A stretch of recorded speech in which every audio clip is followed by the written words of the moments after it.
Whew.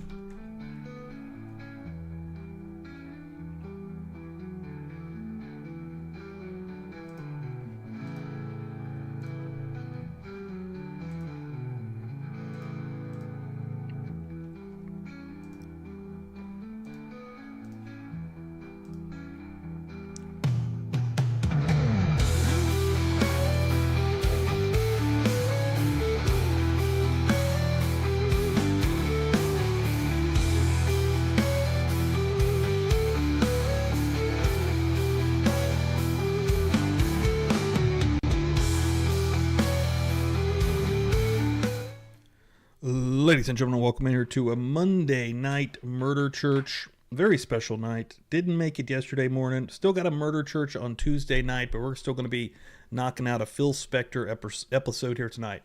Thank you all so much for coming through. Give it a share on the old X machine. Give it a like on YouTube. Share it out wherever you're hanging out. Appreciate it. Let's rock.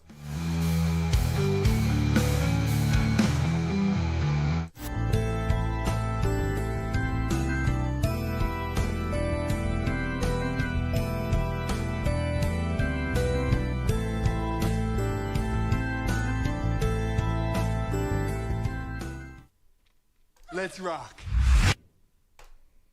It's working. What is up, everybody? Welcome in here. I finally got the camera working.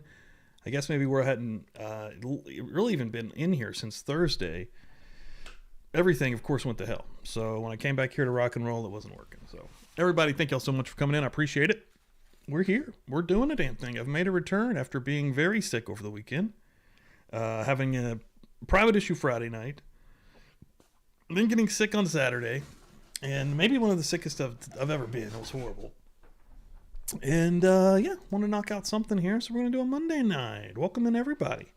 Oh my God, dude. Not even that. I'm fucked up. Like, fucked up my arms just now, having to go and get gypped, from going crazy outside and trying to fight a dog, dude. What's up, everybody? Oasis Cat, Dixie, Carrie, Mandy, Laura, Pammy, got the crew coming through. That's what I like to see. Greenie in the house, trying to get back in the swing of things here. Shelly, Greenie, thank you for those shares on X. I appreciate that. Anybody that's sharing, much appreciated. Joe Schmo, Joe, I shared out you and Salty's stream earlier as well. I know Dixie posted that, and I gave a share out. Thank you, Joe. Appreciate it for coming through. I know you guys are doing a lot of work over there. Who else in here? Shiraz coming through for one night. Hell yeah, Shiraz. Good to see you. Glad you're hanging and banging. I think I might even have something I need to talk to you about that I've been waiting on. I haven't seen you in a minute. We'll get there. I think I owe you something. CH, what's up? Welcome in. Dave in the house. Hell yeah, we got a crew in here today. Motion to Scream, Frog, Ember Burns. Damn. What I'm talking about. Buzz Nation showing up, not fucking around. I don't know, dude. I may literally be dying. I have no clue what's happening. I think I'm fine. I don't know. I can't adjust my color. Maybe I didn't do that enough. I can saturate myself just a little bit more. I can go totally red. I can go black and white. We can just go crazy. I don't want to fuck it up too much, but but yeah, we're going to be going into a little Phil Spector here tonight. I've got some cool streams coming up, but definitely going to have some murder church. Again, I'm trying to get just the feel right now. I've got a brewski up here. Probably going to have a probably nothing. If anybody that wasn't here on the last stream, which was Thursday, which is absolutely crazy, maybe my longest hiatus ever since doing this, we got keychains. We got some publicly buzzed keychains up in this bitch now. Those are on the wheel. The wheels were doing good last Thursday. Of course, if you win right now, you'll get a keychain, a magnet, a maggot, and the holy trinity of stickers. So hell yeah.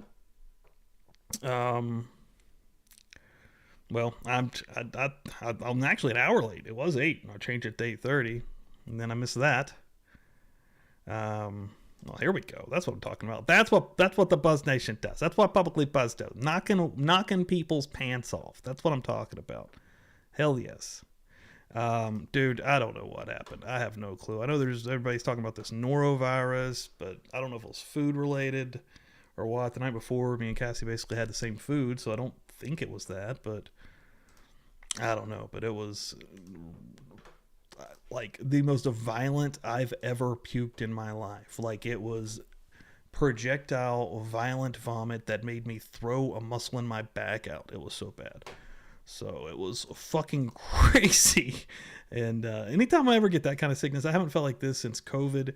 I had COVID twice, and like when you get really, really one of these sicknesses, the worst thing to me isn't even all that pain. It's the body aches.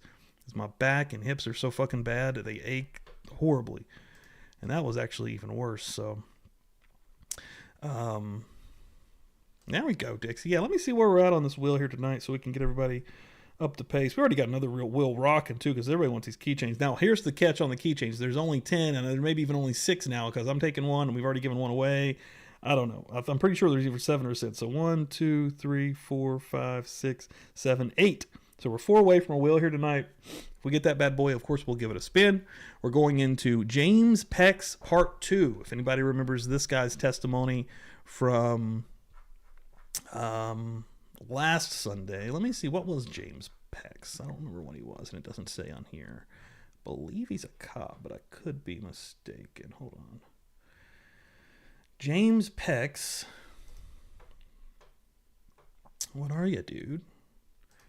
Is a blood spatter expert. So yeah, we're going into Part 2 of blood spatter expert James Peck's.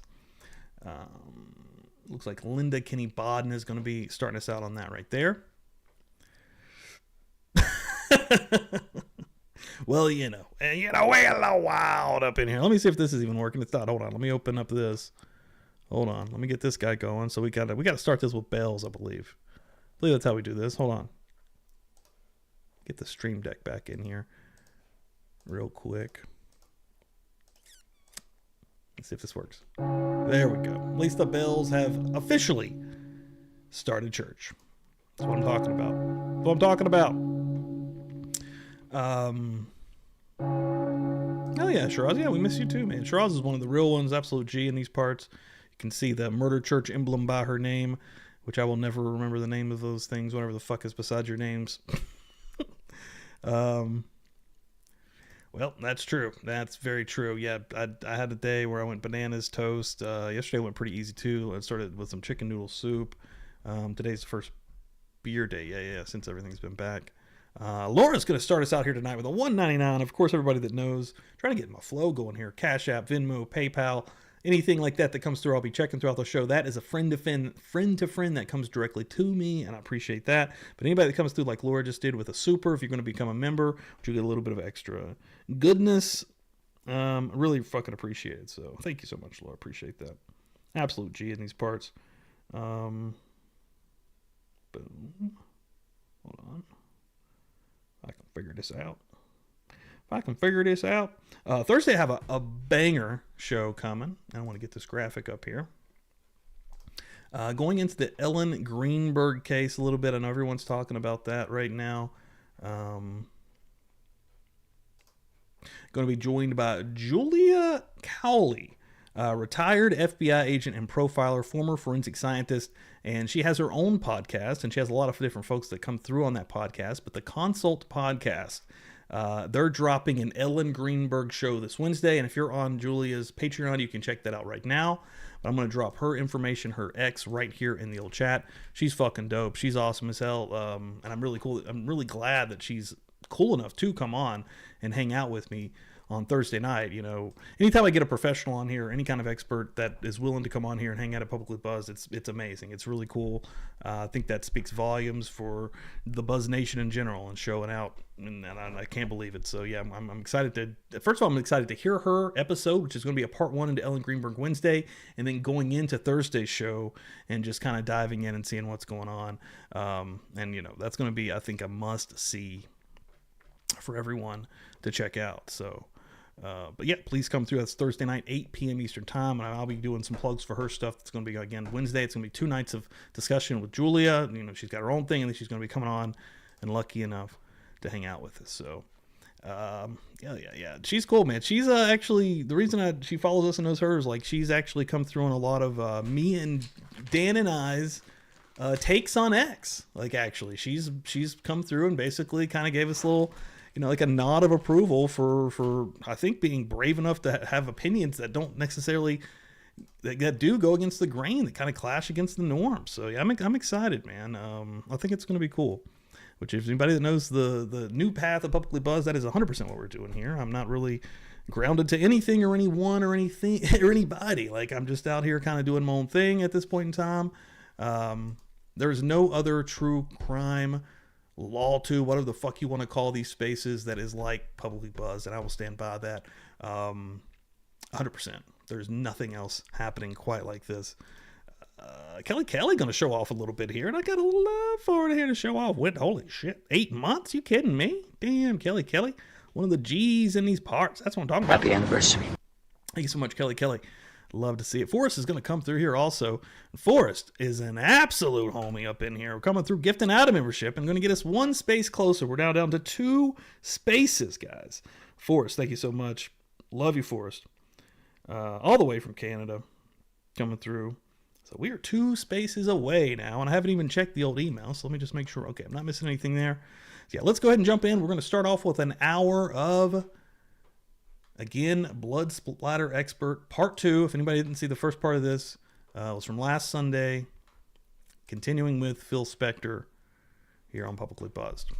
And Vixie coming through here. Vixie got that gifted membership from Forrest, so let's give them a little love out the gate too. And anybody that's in the chat that knows what we do, welcome to the party, pal. We give out, right, Brooklyn just put in the chat there some brewskis, huh? Right there, Ember knows. That's damn right, huh? Brooklyn, that's what I'm talking about. Hell yeah, we're getting in it. We're getting in the flow. We're finding it here. That's what we're doing. That's what we're doing, baby. You gotta fight for your right to party.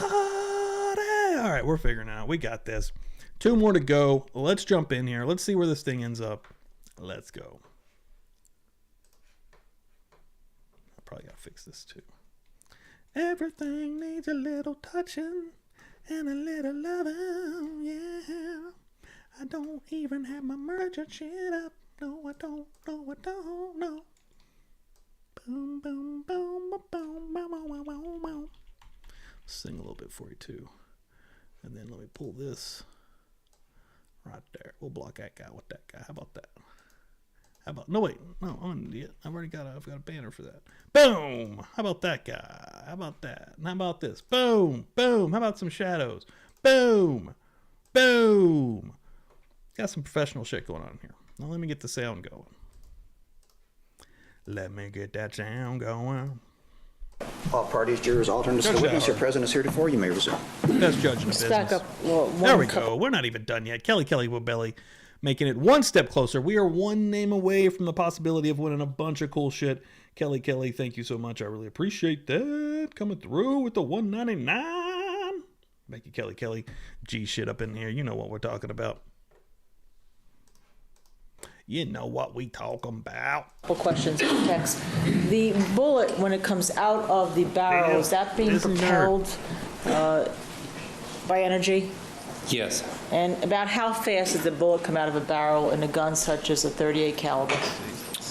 Somewhere. You are on this wheel. Yeah, you've got a spot on here, Ember. Yep, use number 4 on this wheel. Type of cartridges they use between 700 and 1,000 feet per second. A lot of energy it takes a lot of energy to do. You have to get from 0 to that velocity in a matter of a few inches. Okay. And so with that energy, we were starting to discuss something called Boyle's Law, and you explained it to the jury as best as we can all understand it. And is that applicable when you have this intraoral wound? And it has some there it is. That's a wheel. Boom. Disney Nerd wrapping it up. I'll start working on that son of a bitch right now. Thank you so much. Thank you so much, everybody. That's how we do it here. We'll finish this bad boy up strong. That's how we do it. Apply, yes. Tell us where it's applicable and why it also may not be applicable. Sure. Boyle's Law deals, as I indicated, and I'll repeat what it means. It's for a fixed volume or a fixed mass amount of gas, at a fixed temperature, the pressure and the Greeny's starting a volume new wheel. is a constant. To be able to evaluate the pressure, Thank you, this Greenie. would have to be within a closed container. In an explosion, Thank you. you have the generation of heat, and you have some maximum heat that occurs, which means that under Boyle's law, there's going to be an expansion of these gases and an increase in pressure. It's this increase in pressure and the expansion of gases, the volume, that pushes the bullet out the barrel. That fits And perfectly so with murder it jury. applies from that standpoint. Their pressure and temperature increase the volume, which applies to another law called Charles' law. Okay. They Now, ain't like when you that. have that explosion inside the mouth, an intro wound, I explained catchy this story song. like chipmunk cheeks. Would that be fair? Yes. Okay. Now, what does the fact that the gases are coming out of the mouth mean in terms of whether or not they're constant? Oh, God. The problem is that these gases that are exiting the mouth are now coming in contact with an open environment, and they're going to reach some point of equilibrium with that open environment. At some point, force is going to be zero. And the broader the exposure, and the broader the exposure to the atmosphere, the sooner that that's going to happen. A simple analogy is blowing out a candle. If you purse your lips, you can blow out a candle at a greater distance than if you tried to blow out a candle with your mouth wide open. And does that cause then the particulates that I don't know about y'all, but that's how I actually blow out candles. I go, I don't go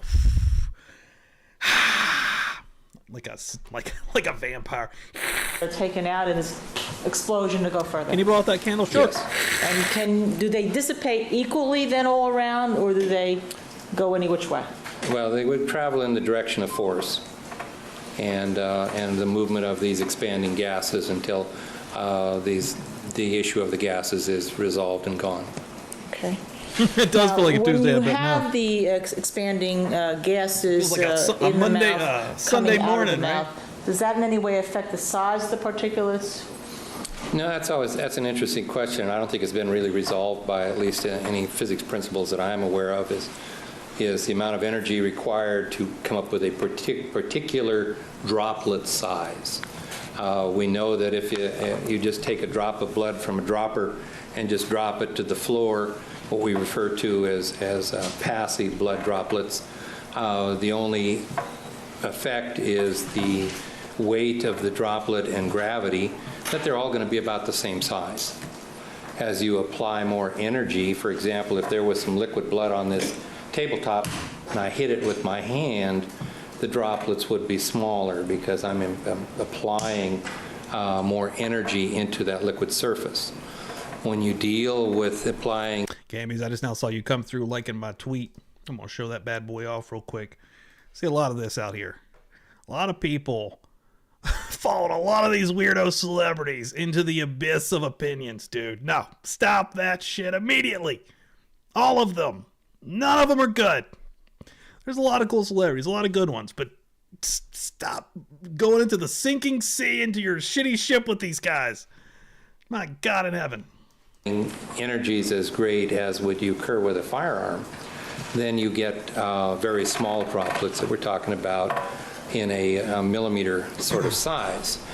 Where it gets complex is that sometimes you have a circumstance where a person is bleeding and just dripping blood into liquid blood, and you can also get very small droplets in that. So how do you apply a constant physical principle You never to know that? when he might just take over the whole Now, fucking when you screen. talked about the energy that goes into an intraoral wound, can you tell the jurors why that's different from something, for instance, a head wound with a gun, Well, interpreting blood spatter?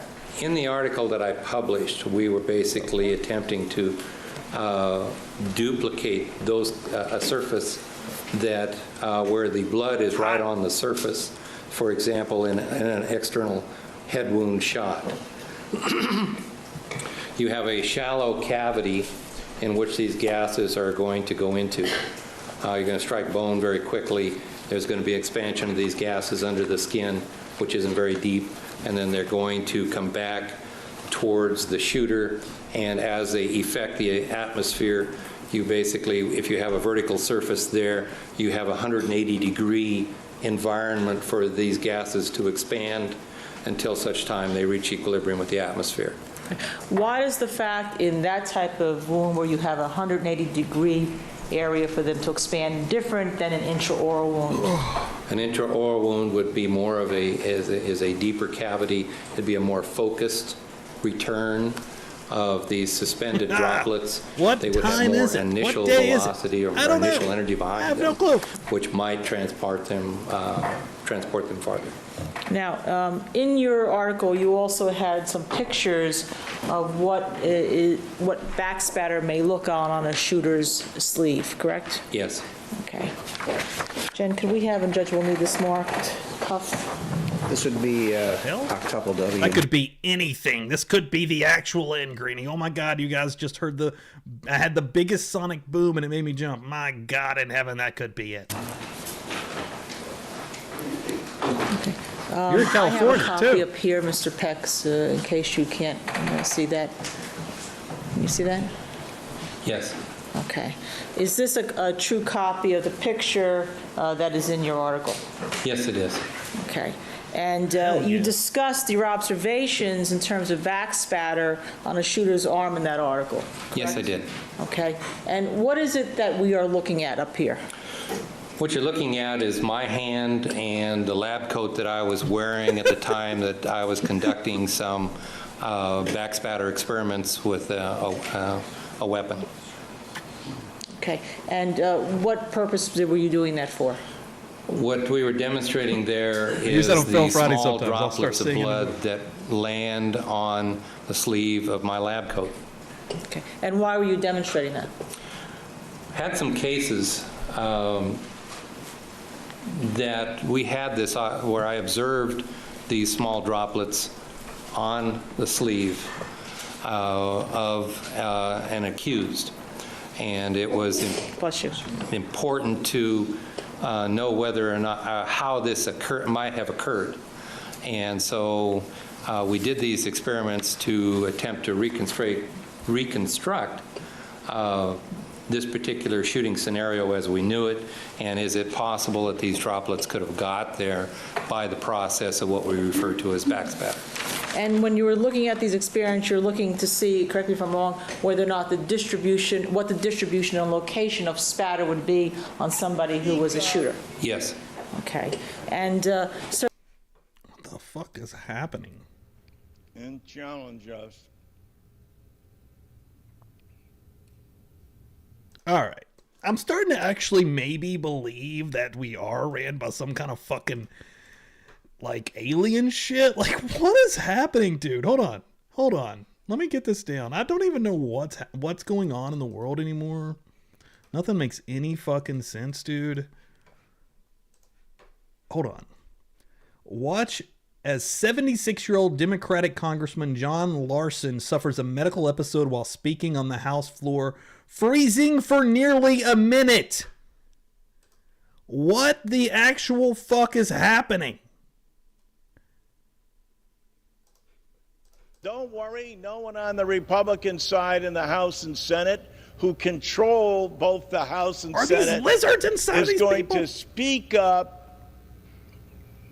Glitching out? What the fuck? It's like he literally just got turned off. And challenge us.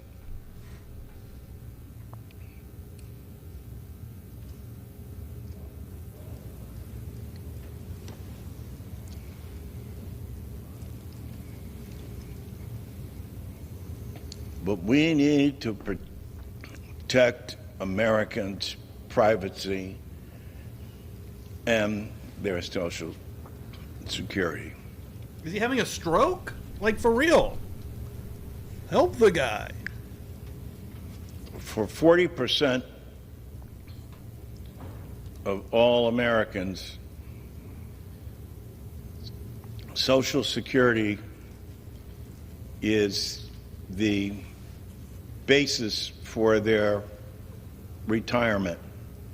and their retirement savings. And for 28 million Americans, Social Security is the only thing that they have. And that's why we have to make sure that we are Is that what a mini stroke protecting looks like? it as well.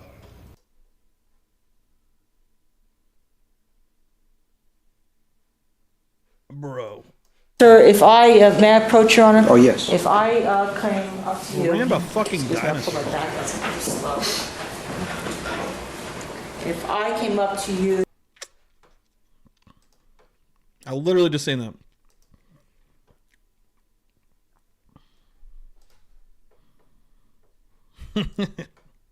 That's the truth. I mean, that's my question.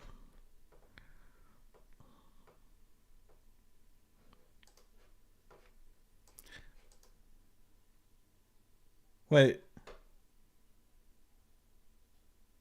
Oh, no. We saw this. My bad. We're on part 3. I'm sorry. We're on part 3. I remember that part. So, yeah. Hold on. And Judge Dowhard can't help but make a joke. We're going into part 3. We are off the rails here today. Okay. Who gives a fuck? Let's keep rolling here. Good Lord. Part 3 of James Plex. Pex. My bad, guys. Everything's insane.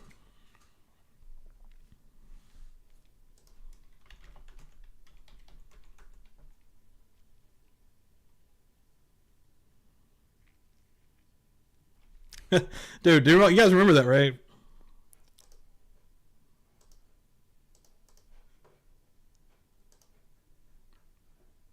Hell yeah, Gambies. Thanks for that share.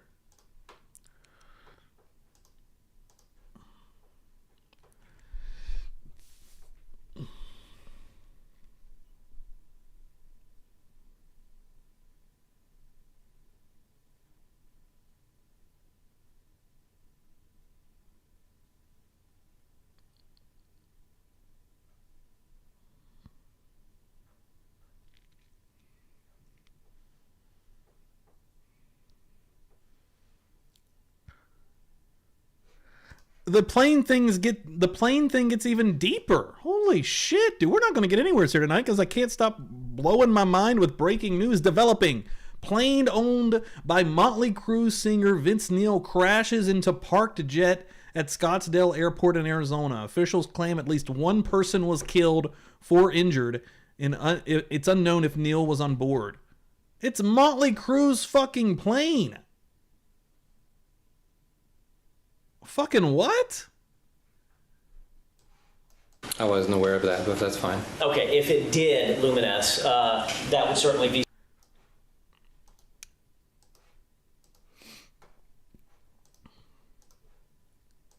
Oh my God.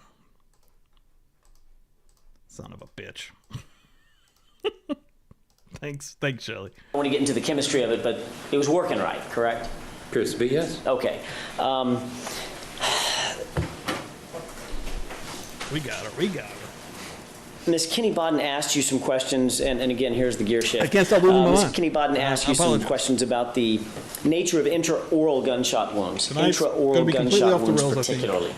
And you talked a little bit about some of your publications in the past and some publications that have been brought up between you and Mr. Vaughn. We've called it Pex and Vaughn.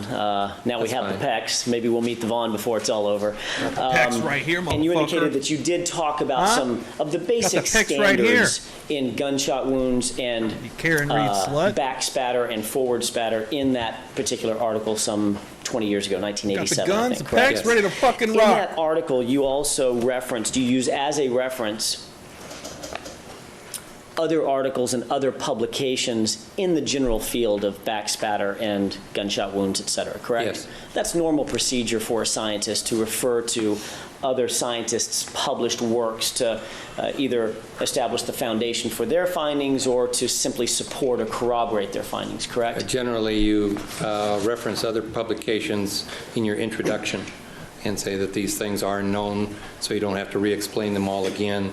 If you want to, if the reader wants more information, they can refer to these publications to find more information. Okay, and you did that, and as a matter of fact, you gave credit where credit was due, which is normal in the industry, and you have a list of references, correct? Yes. And in that list of references, you reference some work by Dr. Peter DeForest and Ganslin that was published in Forensic Science. I think the name of the article was An Introduction to Criminalistics, correct? Planes are scary. Take a look I've at reference never number 3. Been on a plane in my life.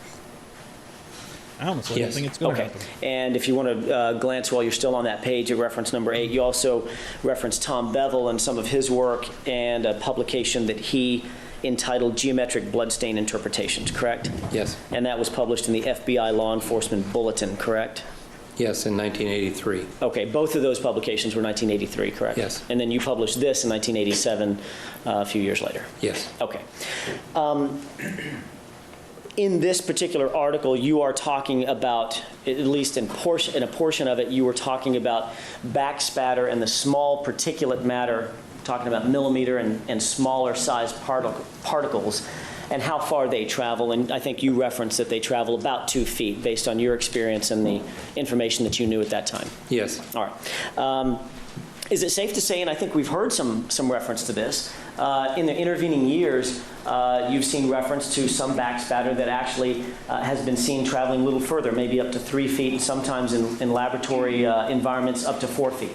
Yes, I'm not familiar with perhaps every article that's been published. Sure. But backspatter droplets can vary in size, and of course the larger ones are going to travel farther than the smaller ones. Okay, and that's a kind of a rule, if you will, if not a scientific law that we can put in place. That's a rule that we've heard over and over. The larger particles have greater mass, greater density. Air friction works less effectively against them. Gravity works more effectively on them. Therefore, larger particles may travel under the same force and velocity, may travel a little further than small, tiny particles, correct? Well, you're close. All right, close enough for our purposes and the jurors' purposes. They have larger diameter. Okay. They have the same density. Okay. The effect of gravity would be the same. Okay. Therefore, their ability to travel further would probably have to do with the initial inertia when they started out. Okay, good explanation. And the fact of, and we touched on this a little bit, I may get into this a little bit more, but while we're here, there is a terminal velocity that is associated under Stokes' law with an item traveling through a viscous material like air, for Yes. instance. Okay, and that's basically, that guides us, science guides us through Stokes' law, basically, on that issue. On a vertical surface, yes, vertical Okay. direction. When you say vertical direction, you're talking about Straight down. going straight down. So is it your opinion that Stokes' law does not apply to something traveling horizontally? The Stokes' law principle in this circumstance probably has a very little application. I thought at the time that it had greater application when I wrote the article, but at this time I feel it has very little application. Okay. But you're not saying that if something reaches a terminal velocity, say for instance dropping, let's say we're in a helicopter and we're 1,000 feet up and we drop a droplet of blood, however large that is, that blood will reach a terminal velocity. In other words, a point at which it can't go any faster because of its surface area and mass as related to the air friction that it's undergoing, correct? That's correct. Okay, it will reach a particular, let's say, mile per hour, because that's what we can relate to, and it will not go any faster than that particular mile per hour. That's correct. Okay. If that same, now we change things a little bit, and instead of dropping it 1,000 feet from a helicopter and it reaches its terminal velocity and goes no faster, it doesn't Must be accelerate getting like anymore. a shit ton of snow also. Now we change that, and we somehow hurl that item horizontally, parallel to the surface of the Earth, all right? That's amazing. Is it your testimony that there is no such thing as terminal velocity for that item traveling horizontally? The definition for terminal velocity in the definitions that I understand deal with vertical objects falling vertically and by the effect of gravity. Okay. When droplets travel horizontally, it's the same as a bullet that travels horizontally. You have to have initial energy to get it in motion and moving. When it's out in the atmosphere, it encounters resistance, and it encounters gravity. When it has greater mass, it's capable of traveling a greater distance. The density of a small droplet and a large droplet is going to be the same. And of course, when something is traveling through a viscous material like air, that droplet, the effect of the, let's call it wind resistance or air friction, that air friction is going to be exactly the same, whether it's dropping straight down or going vertically or at a 45-degree angle or anything else, correct? Well, here's where we run into problems with Stokes' law. Stokes' law looks at a liquid from a standpoint of both density and viscosity. And I'm not sure how viscosity applies to air. It may apply to some gases that you're capable of pouring, but viscosity is a circumstance where molecules slide past each other and capable of being developing friction with the surrounding surface. I don't know how viscosity, personally, how viscosity applies to air. We have air resistance, and that is a process that deals probably with density. Density will be related to temperature. And I'm not sure, other than that and gravity, those are the two primary factors. All right. And there is the laws of physics, whether you call it Stokes' law or whether you utilize Stokes' law or any other law, Newton's laws or anything else, the laws of physics will dictate how an item moves through the air and is acted upon by forces like gravity, air friction, things like that, correct? Well, they should. Okay.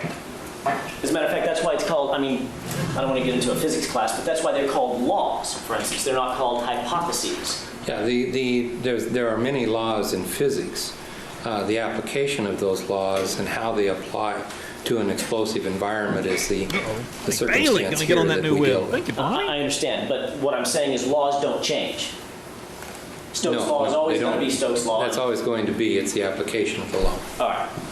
Got the ghoul staring into our souls real quick. Hold on. Live shot of this motherfucker. Hold on. Oh, God in heaven. He's looking right into your soul. Right into your soul. Oh, God. Jesus Christ.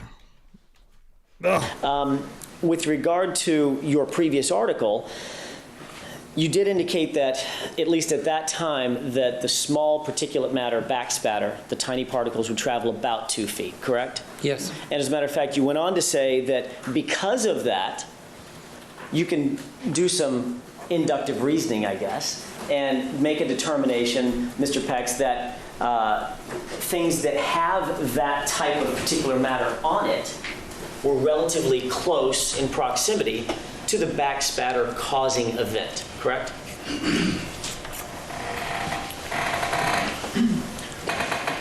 Back up and please break your question down a little bit more. Absolutely. Thank you. Well, I might be able to do it better. I might be able to quote you a little bit.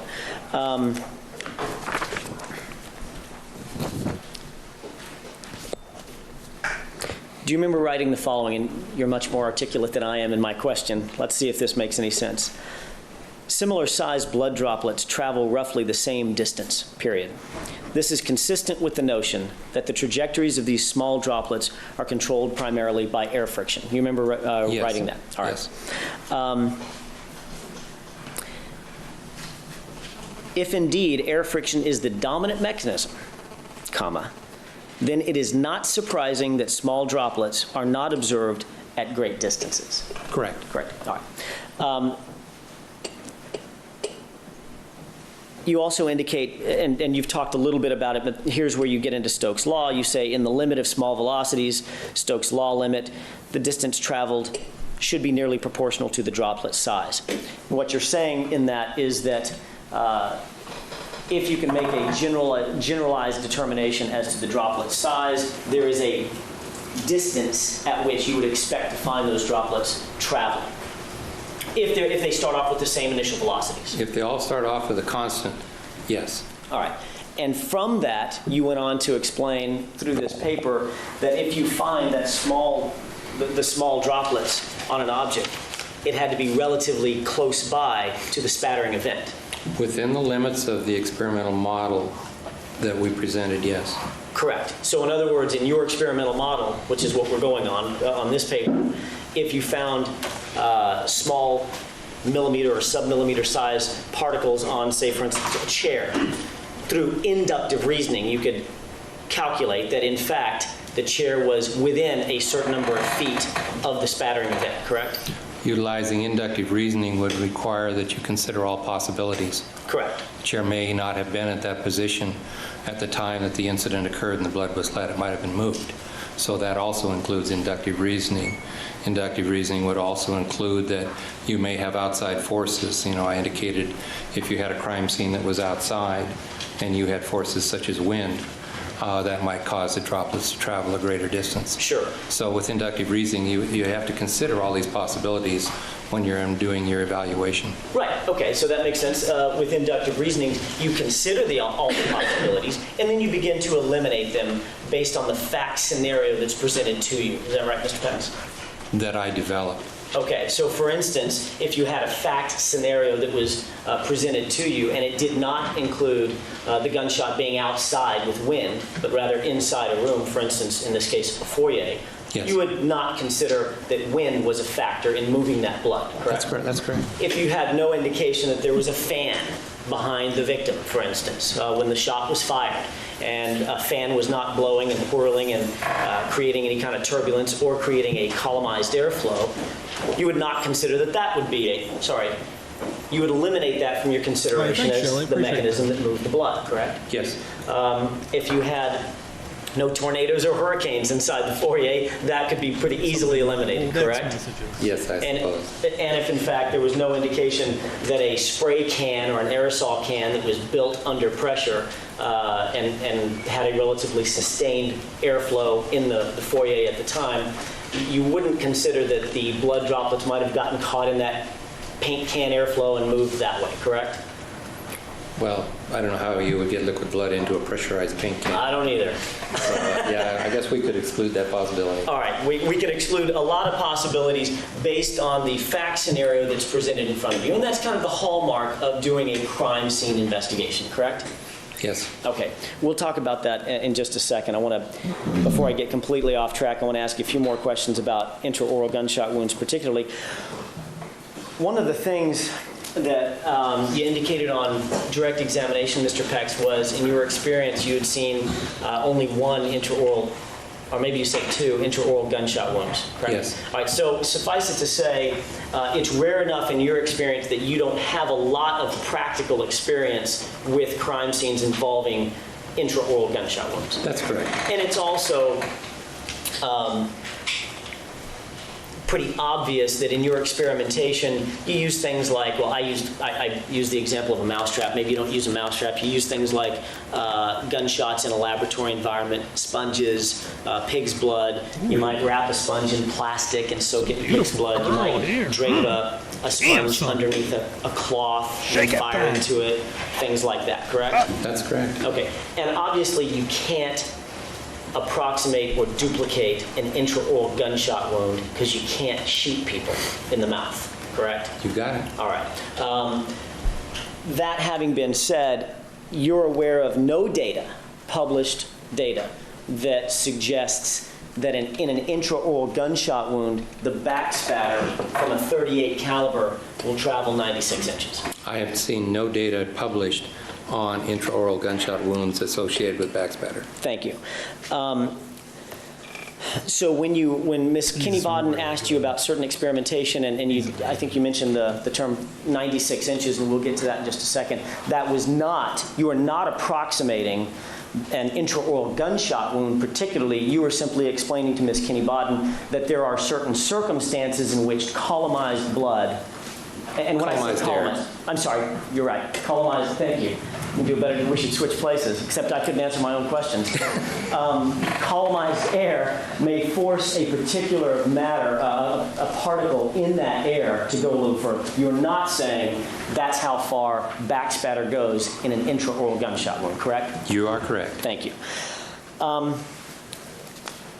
He's super wicked smart. Wicked smart, bro. Yo.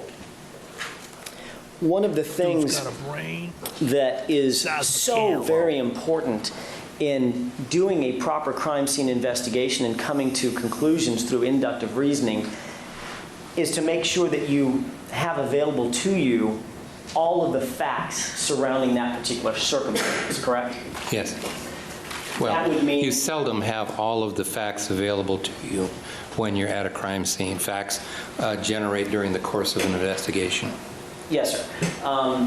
You want to gather as many facts as you can, I suppose. That's probably a more accurate way of saying it. Before you initiate your crime scene investigation, yes. Right. And then through the process of looking at what's actually there in front of you, that's when the inductive reasoning kicks in and you start making conclusions, but not until you kind of have a full global or universal view of all the facts that are at least available. Right. You want to look for not only facts that agree with what people have told you, but you want to look for things that may not agree as well. Sure.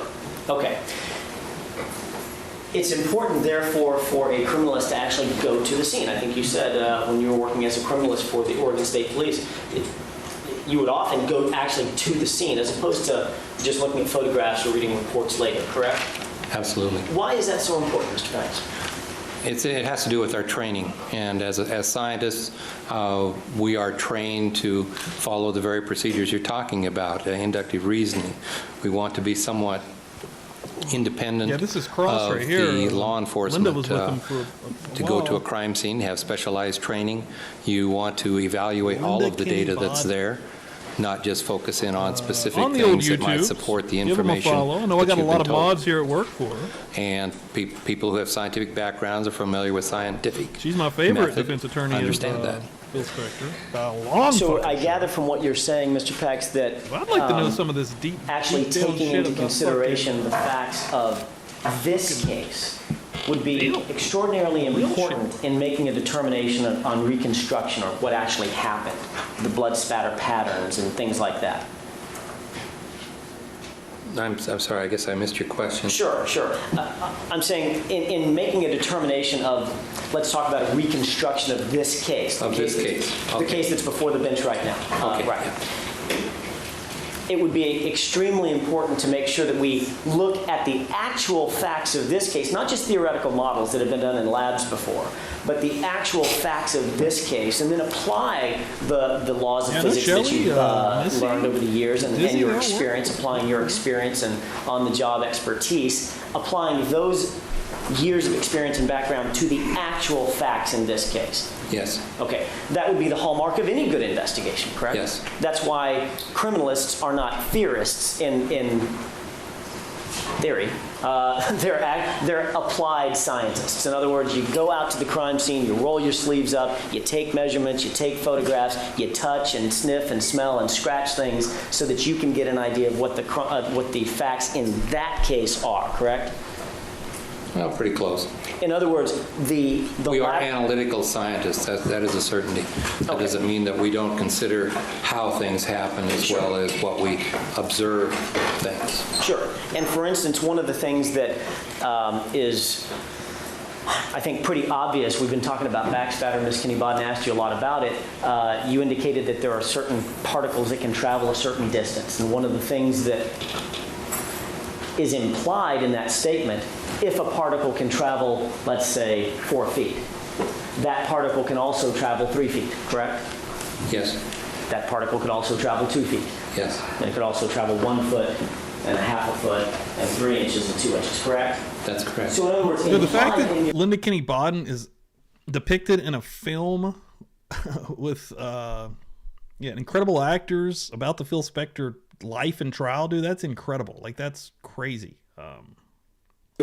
in your explanation to the jurors about the distance traveled or potentially traveled by small particles is the fact that they could also be intercepted early. Is that right? Their directionality in the experiments that we run may not be truly horizontal. Sure. They may be at other angles which might cause them, say, for example, if they go upward, they might fall at a short and land closer. They may have been ejected from the, if I had the experiment on a board like this, Yes. and a bloody sponge and I shoot at it, the expanding gases might force blood droplets right down towards the floor. Sure, sure. So that you will see of droplets of a similar size, you may see them out to a certain distance, but you may not see them beyond that distance within the experimental model that you put together. Right, and Your Honor, may I, for demonstrative purposes, if you're talking about blood that could potentially travel from me to you, say 5 feet, I may be 5 feet from you, blood that could potentially travel this distance. I'd be nothing but respectful. I'd respect who she is, but there's no way I couldn't ask her about the weirdness of Spector and the them privately, like how he would act. And she probably wouldn't even tell me that. I'd probably go back to some attorney-client privilege shit. But still, that's what I want to know. I want to know how he acted privately. I want to know why do you think he's innocent? Why do you actually think he's innocent? And get into it. But again, she's incredibly close to it because she fucking worked it. I mean, so it is weird in a way, but man, I think it'd be a really cool conversation, especially with someone that's actually just asking questions. Could also be intercepted and look the same. In other words, the size doesn't change at this distance. A little weird about it. I don't know. And The size of the sphere when it's in the air doesn't change. Okay, so obviously it could also travel this distance and it would look the same once on the fabric, correct? Yes. Okay, so thank you for that, Mr. Price. You can't say based on simply the size, other than saying it won't travel further than a particular distance, you can't say how close it is, correct?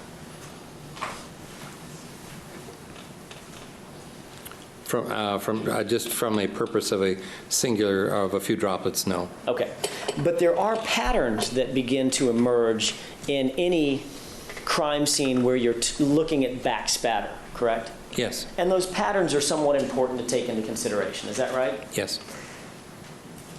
With regard to the pattern that you see at a crime scene, it's important to take into consideration not just, for instance, one fact, like blood on a particular item. You might want to take into consideration blood on a particular item, the absence of blood somewhere else, blood on an item next to the first item that had blood on it, absence of blood somewhere else, things of that nature. In other words, you're taking into consideration all the factors, correct? That's correct. Assume for purposes of my question that Ms. Clarkson's legs were extended the way that you see them in the photographs that you've reviewed for Ms. Kinney-Bott, okay? Yes. Assume that she's found in the position that she was found in the chair. In other words, leaning backward, her legs extended all the way out in front of her at somewhat of an angle. You said she's found in the position she's found.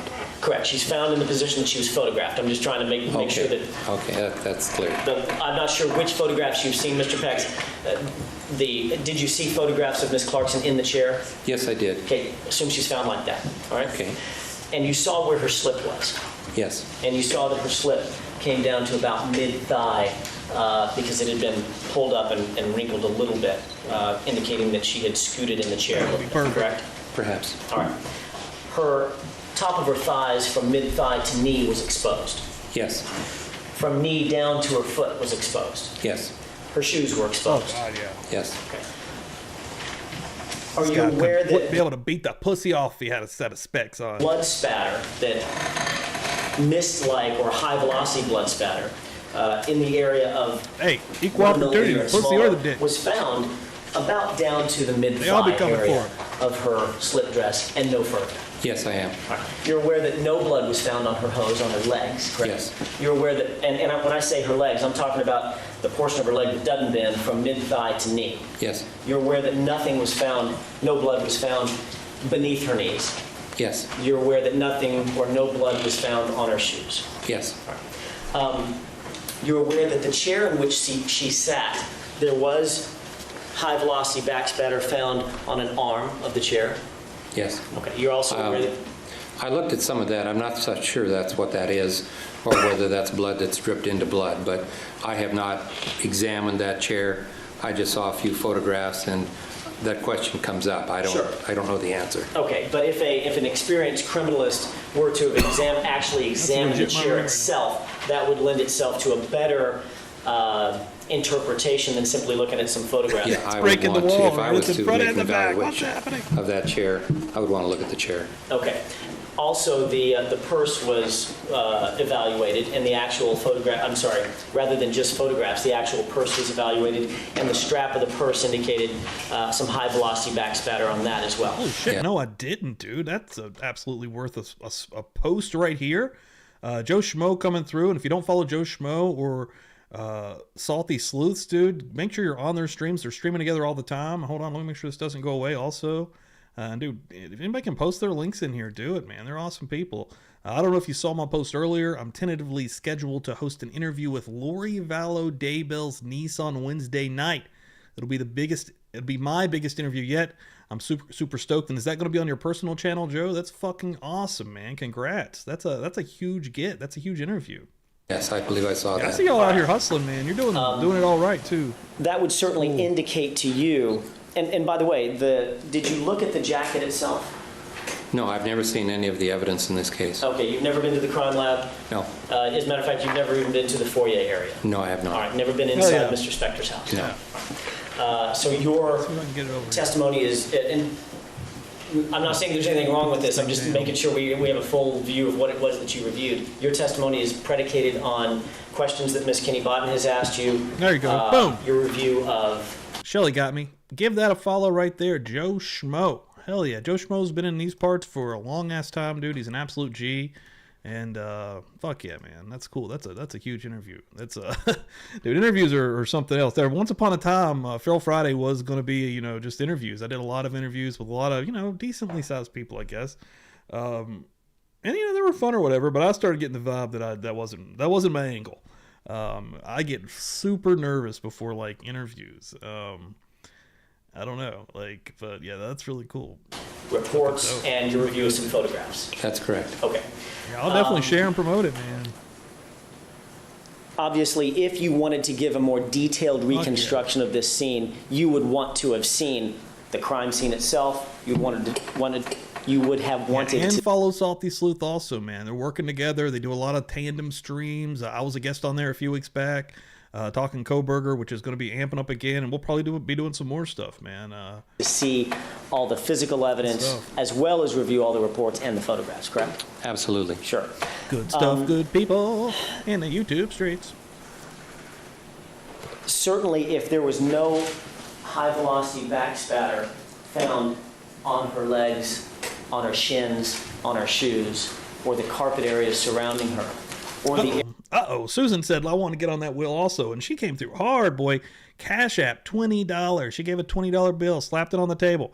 Glad you're feeling better. Great stream tonight, Susan. Thank you so much, man. Susan's been out here killing it for so fucking long, dude. She fucking rules. Incredible. And I need to get you guys a picture of what I've got set up on my porch right now. So it's actually not been terrible weather until right now. We're supposed to be getting bad weather tonight. I'm supposed to get like 3 tonight, maybe 5 more tomorrow, something like that. But I have my little shelter set up for the kitty outside. Susan was a big factor in that. I believe she sent 20 on that for me to go get some stuff. I've got like a tote out there with a styrofoam cooler inside of it. I've got the holes cut out, and then I've got the straw inside of that, and then I've got the top of the cooler. I've got them both closed up, so yeah, I'm hoping he finds it. There's this little black cat that runs around here, and he's living out in the cold, man. area beyond about, Susan, thank you. a 2-foot area, and I'm indicating 2 feet from mouth to mid-thigh or so, 2 foot, 2.5 area. Yo, Tiff. If there was Get in no here. high-velocity backspatter found anywhere beyond that ring, if you will, that would certainly indicate Fuck yeah. where the high-velocity backspatter was limited to in its travel. That's correct. All right. So if, in fact, there was consistent backspatter, 1 millimeter size and smaller, say going all the way down to 1/3 of a millimeter or so, and that was found on another object through induction. Oh, shit. Kathy said, what's up? Kathy coming through, passing the plate. You know the usual from Kathy, huh? Hold up. I got one special here for her. Hold up. Where did it go? Here. I don't. You heard about it. Kathy passing the plate to Pastor Steve with a 420 smash. Bada bang, bada boom. We don't mess around. Nope. Yes, getting you on that wheel. The reasoning, we could put that object, whatever it might be, say for instance, within that same general area. I don't mean to invade your personal space, sir. You are, but that's okay. Hey, he's already had a dance or two with Linda. You know, they're maybe getting a room a little bit later. Who knows what's going? Look at. My God, hey, Jack, look at Alan Jackson's face right now. Look at old dude's face. Look at Pex's face. These guys are in heaven. My God, 7 heaven. Lord almighty. They're about to start making out right here on the fucking bench, boys. Shit. Oh, my Lord. Look at Phil. Phil's like, I don't know, let me just take out. Can I join in? I'll just come on in. I'll just do a little dance right on inside there between you fellas. Just bear with me for this question. Oh my God! Linda is objecting right now because she's jealous. What the fuck is this murder trial, bro? We're inside. Nothing is real. When I tweet about nothing is real and we live inside of a fucking dream, it's always been true. Nothing matters. Everything is fucking insane. What the fuck is happening right now? That's my spot. That's what just happened. Good point. I liked her better than you. Go ahead. Oh my God, dude. I expected that answer. All right, fair enough. Just for purposes of this question, you would expect that the consistent spatter on that other object would be within the general realm of the spatter that you actually saw at the crime scene. I know that what you're referring to is the white jacket. This is my favorite trial. And that I don't give a fuck, dude. This trial's insane. It's long. It's brutal at times. It's drags at times. But when it fucking hits, dude. Like, this trial is madness. Holy crap. If you are all in on the Phil Spector trial in the Buzz Nation, pat your own selves on the fucking back, okay? And if you've been here for all 4 fucking seasons of this shit, holy shit, dude. My God. The distance of the spatter that you see on the person, then that would be reasonable, yes. Thank you. My God. So I think we got to get her in here.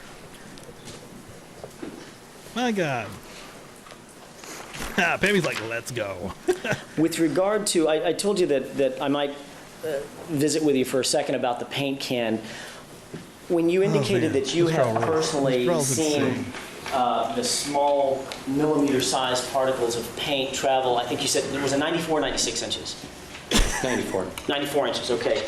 You put the paint can on a desk and you pressed down on the top of it with a sustained flow under pressure, and then went and looked at how far that particular particulate matter went. That's what I said. Okay. That is not consistent with your understanding of the instantaneous, or what I might call the transitory expansion of gases from the muzzle of a gun, correct? What I was attempting to demonstrate was not the same as a discharge of a firearm. Okay. But looking strictly at particle size. She was jealous. She wanted to get in there between them. Well, and Shiraz, I know you're just not coming back. So in part, and that's right when I stopped it, but this is part 3 of this guy's testimony. Part 2, him and Linda got a little too close, and they started making jokes, and even Judge Dowhard jumped in and was like, I think he made the joke of basically like, would you two like to get a room, you know? Because he's under a certain amount of initial velocity that is created by the pressure in the paint can. And these particulates would travel in a horizontal manner. Let me get a beer and I'll make a wheel. About this far. It's already 10 o'clock. And you can see a trail of them all the way out to about 63 inches. Okay. When you add more energy by placing a fan next to the can, you're allowing these particulates to travel farther. Okay. And as you get down into small particulates, the effect on gravity becomes... Follow Linda Kinney Podden. She's right here in the YouTube streets. Streams daily, I think. Shit, probably from her fucking office in New York or wherever the hell she's at. I've seen her randomly post on X, dude. She's out here. Issue in health safety concerns when you're dealing with particulates that are less She sees the future, too. I will give her that already, right? She sees the future, and it's this shit that's happening right here. Not me, but, like, if you're a professional and you want to know what's going on, you can become the fucking media. Like, it ain't... tenth of a millimeter in size, the effect by gravity becomes less. Hence, you have airborne contaminants and that sort of thing. So when you get down to these small sizes, you're not dealing with the size of the stain. I'm going to just end up in You're dealing with the size of the sphere that's actually going through the air. And I often use the analogy when you're making pancakes in the morning, the size of the ladle versus the size of the pancake you pour on the grill, the actual sphere that's traveling through the air that creates a stain that's a tenth of a millimeter in diameter might be actually quite a bit smaller. And while it's in the air and in the atmosphere, then it is susceptible to air movement. What? So what? What? 50 Cent follows Linda Kenny Pun? What the hell is life, dude? Oh my God. Everything is insane. A stain that was on a garment that ended up being measured on the garment at 1 millimeter, for instance, would be significantly smaller than that as an orb or a sphere traveling through the air, because it's a terrific example. It's visual, and we've talked about that. That's what I like. When you ladle that pancake batter out onto the pan, it spreads out. If you measure the outside diameter of that pancake, it's going to be significantly larger than the ball, if you will, of pancake batter. I need to qualify this, that a griddle is a non-absorbent surface, that the stain diameter will have some relationship to the absorbency of the material of which it lands upon. Okay, assume for my question... But it should be smaller. Assume for my question that the sphere of blood lands on a surface, a relatively... a surface that has a capillary effect. In other words, the weave of the fabric creates a surface that each weave is about 1 millimeter in diameter or in width. That's right. Okay. So if that in fact is the measurement on the garment, you can safely say that the item traveling through the air was smaller than that. Yes. Okay. When you talk about I want to make sure I'm very clear about this. I think you just indicated this to the jurors. When you talked about the paint can and the fan behind the paint can propelling something 94 inches or 63 inches respectively, with and without the fan, you are not approximating, or you're not, as a scientist, telling this jury, this is what you should expect from an integral gunshot wound. I'm not telling you that to expect that these droplets will travel 94 inches, no. Okay, thank you. When you, in fact, when you look at something that may have been caught in columnized air, from a fan, for instance, one of the things you want to look at is drying time. I mean, these are tiny little particles of blood, correct? Yes. As a matter of fact, I mentioned, you referenced Tom Bevel. Tom Bevel has done experiments throughout the country where he teaches classes, and I'll bet you've taught a few yourself, where you drop blood into a spinning fan and boom, it's projected in that column of air a certain distance, correct? Yes. Isn't it true that Mr. Bevel has found that in that experimentation with blood, that those tiny particles, those 1 millimeter and sub-millimeter sized particles, are not found wet any further than about 3 feet? I don't recall that from his article. Would you, just from yours? I have done similar experiments, and small droplets of blood don't have much water within them. Therefore, they dehydrate rather rapidly. So if they're traveling, say they're caught in a column of air and they travel, let's say 5 feet or 6 feet or 7 feet even, by the time they get out there, they're going to be dry. I think that velocity would probably have a factor in this. Sure. And drying deals with time. And the distance they travel per unit time would have to do with velocity that they're traveling. And you're getting on the edge of numbers that we can't really measure. Okay. In a gunshot circumstance, where you have either forward spatter with the bullet or back spatter coming back, we don't have a mechanism of measuring how fast those droplets are going. Okay. It's a science of observation. If you have blood that's on a garment and it's absorbed into the garment and into the weave, for instance, the capillary effect has taken place, which means that the blood is on the garment and then soaks in and takes the directionality of the weave of the garment, correct? Yes. Okay, that is wet blood, correct? If indeed it's blood, yes, it is wet blood. For purposes of my question, yes, if it's blood, it's wet blood. Wet. Okay. Not dried blood, correct? Yes. Okay, so once again, if I might use myself, if you have wet blood being absorbed on a particular pattern, on a garment, talking about the drying times, that would tend to suggest that the blood was intercepted earlier or closer than, for instance, later in its travel through the air. Again, the issue of velocity, you're talking time. And I cannot assign a velocity to the speed at which those droplets travel through the air. Okay. Can you say this? Is it consistent? If you find a garment that's got blood stains on it, is it consistent with the blood still being wet when it's absorbed onto the garment? Yes. Okay. And if it's consistent with being wet, is that also consistent with the garment being relatively close to the spattering mechanism? I don't know how close, though. Right, but you can say it's consistent with it being close. Yes, I can't assign a distance. You would not quarrel with an experiment by, well, are you aware that Tom Bevel did an experiment with blood where he laid out a sheet and dropped blood into a fan and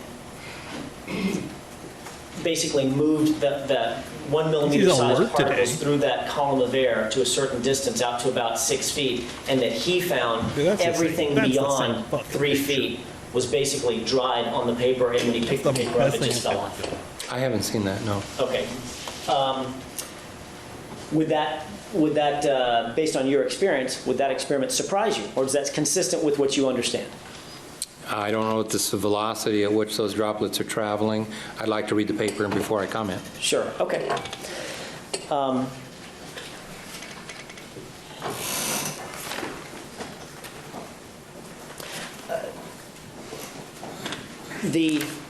One of the things that you said in direct examination, I thought it was just a terrific statement. You said, we're in the business of observations, correct? That's correct. You teach your students that. Yes.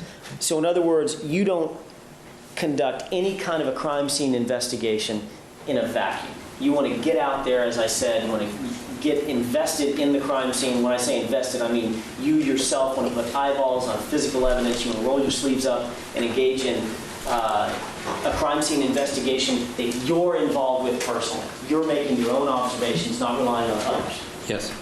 As much as possible. As much, yes. All right.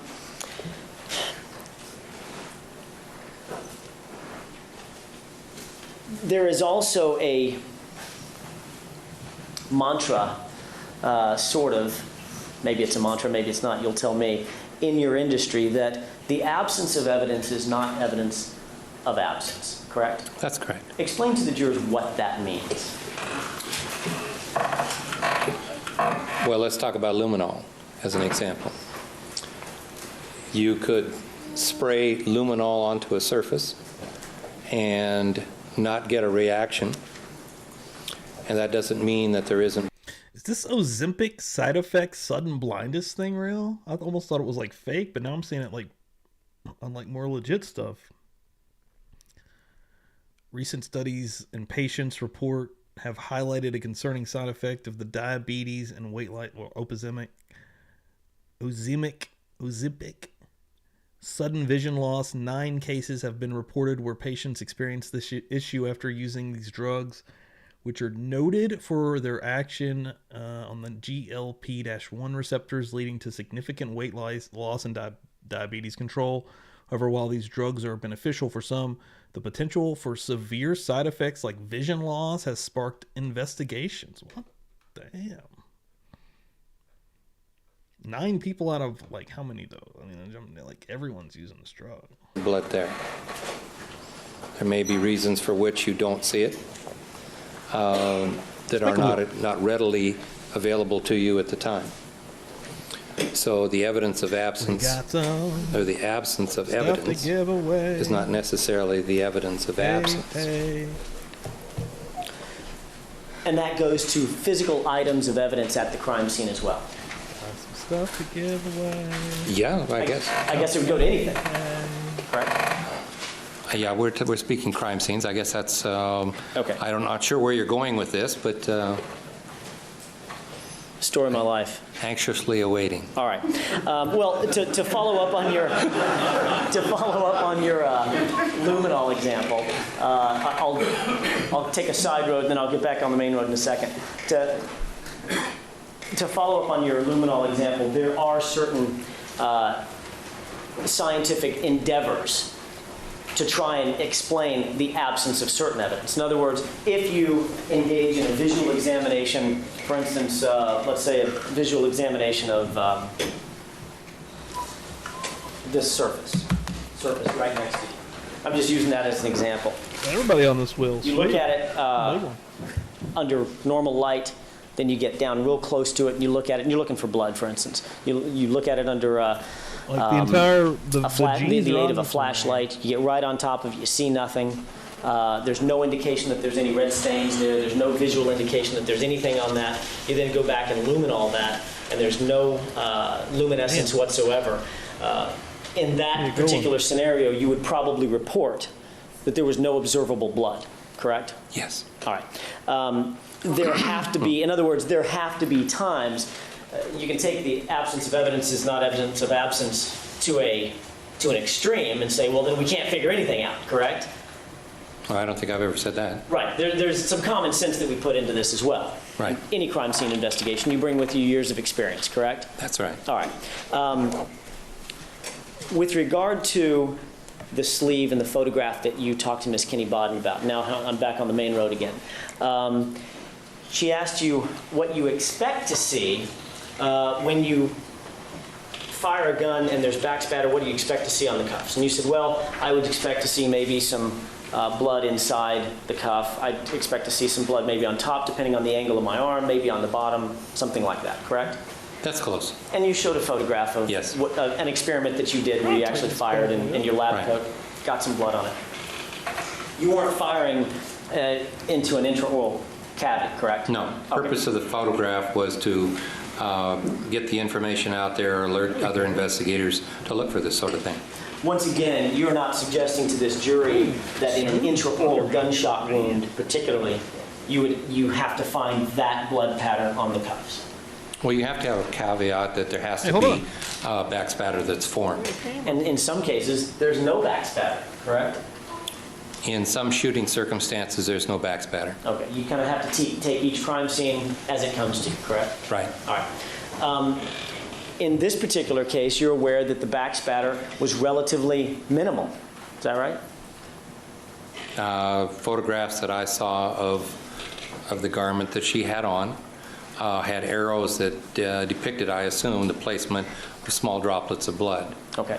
And I didn't count them, but it looked like there was a couple dozen of them. Okay. And you also saw the jacket, correct? Yes, and I saw the jacket. And there were, say, 17 to 20 or so on the jacket? Yes. All right. With regard to that mantra that we talked about, the absence of evidence is not evidence of absence, did you look at the photographs of the cuff of Mr. Spector's jacket, the white jacket? I believe I did see some photographs of the cuff, yes. And any time that you're dealing with a back spattering event, you have to consider the geometry of the gunshot. You have to consider the physical attributes of what's being shot, correct? Yes. Your understanding of this intraoral gunshot wound, the gunshot wound in this case, was that the first contact with a bloody surface would have been the back of the throat, correct? It seemed reasonable, yes. Okay. The back of the throat is covered by cheeks and lips and teeth, and there's a tongue in there, correct? Well, your anatomy isn't real good, but I'll just say yes. How about intermucosa? I've learned a few things in this trial. I don't think the teeth are in the back of the throat, but go ahead. I didn't mean it that way. If I said it that way, I apologize. I mean, there are some surrounding anatomy parts, anatomical parts, correct? Yes. All right.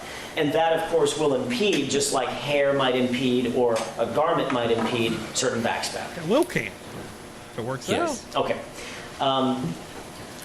Miss Kinney-Bodden asked you if you recognized or were told about or read about that'd be crazy if you just saw my legs. Stain on the back of Mr. Spector's jacket that's been testified to as being back spatter, blood.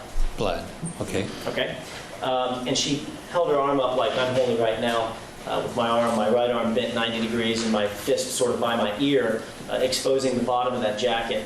bottom of my jacket out in front of me, correct? Okay. You're not saying that that's the only possible way that that part of the jacket can be exposed out in front, correct? What I'm saying is that if that is a direct contact with that jacket, then it has to be within the line of flight of the particulates that exit in a backspatter pattern. Okay, so for instance, Mr. Dixon, man, for instance, if I held my arm out in front of me, like this, and the spattering event came from about the oral cavity of Mr. Dixon's head or face, and I had my hand out this way, certainly if backspatter came this direction, that could be exposed to the spattering event, correct? I don't like your example. I would expect it to land on the forward part of the arm, unless there's for some reason that the bicep region of the sleeve would be down below to a point that it would get on there. But you certainly have to agree that the bottom part of the jacket is exposed to the area in front of my arm as I'm holding it right now. If backspatter comes out in a cone, correct? Do you want to step down? You look like you want to get over towards me.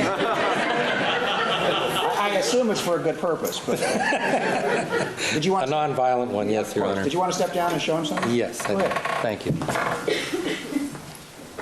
Mr. Jackson, why don't you come over and sit? Okay, hold your arm out. Okay. In a shooting circumstance, and if we're going to assume that that the source, in this case, the mouth of Lana Clarkson, is here in the range of where the gun is, and the spatter is coming out in a direction like this, it isn't going to go around the sleeve and come up. It's going to travel in straight lines. It's going to be on the exposed surfaces of whatever is closest, okay, and within the distance of which it will travel. I'm not certain in an intraoral circumstance how far they will travel, but until they are affected by gravity where they will start to fall, Right. then they're going to impact surfaces directly. Okay. Now assume, thank you for that explanation. Now assume instead of my arm being direct, go ahead and have a seat. Ross is just having a meltdown. He can barely even turn his fucking neck, dude. It looks like he's wearing one of those new masks, like one of the really tight ones that look like you could rob a bank with. Like, is that even this man's real fucking face?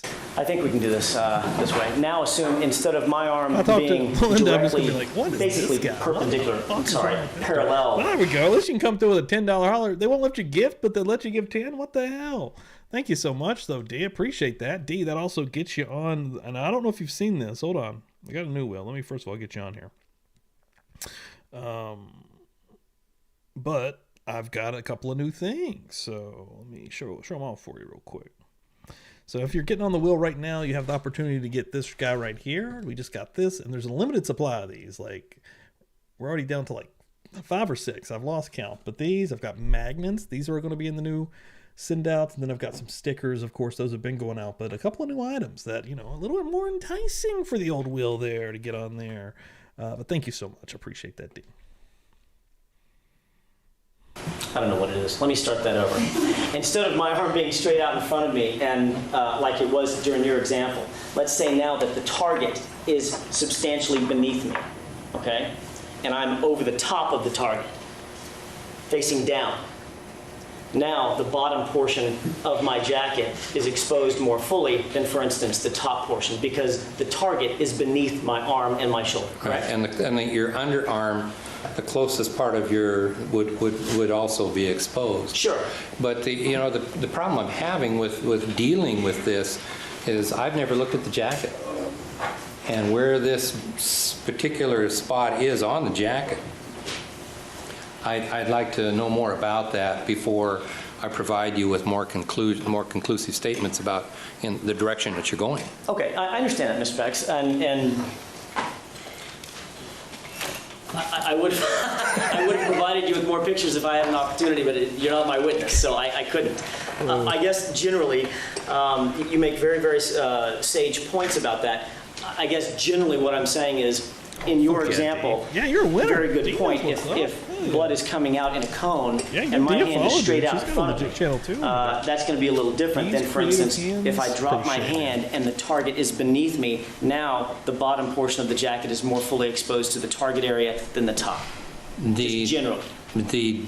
Again, it depends upon if you consider that the exit of these gases is going to cone, the position that her head is in will also be a factor. If she's sitting back and she's looking up, the cone direction is going to still follow the parallel to your arm if it's extended like that. Okay. These are variables that there are so many variables here regarding the arm that it's, these are extremely general. Extremely general, but at least for our purposes, you not having any more information than you have, let's just leave it at this. There's a difference between what you explained to the jurors. If I had my arm straight out in front of me and there's a spattering event in front of me, there's a difference. Hold up now. Do you think Phil killed Lana or Lana killed Lana? Difference between that and if the target is beneath me and I drop my arm to say a 45 degree angle, something like that. There's a difference. Good God. In relation to your arm, there may not be, because the cone of force may still be directly back towards your arm.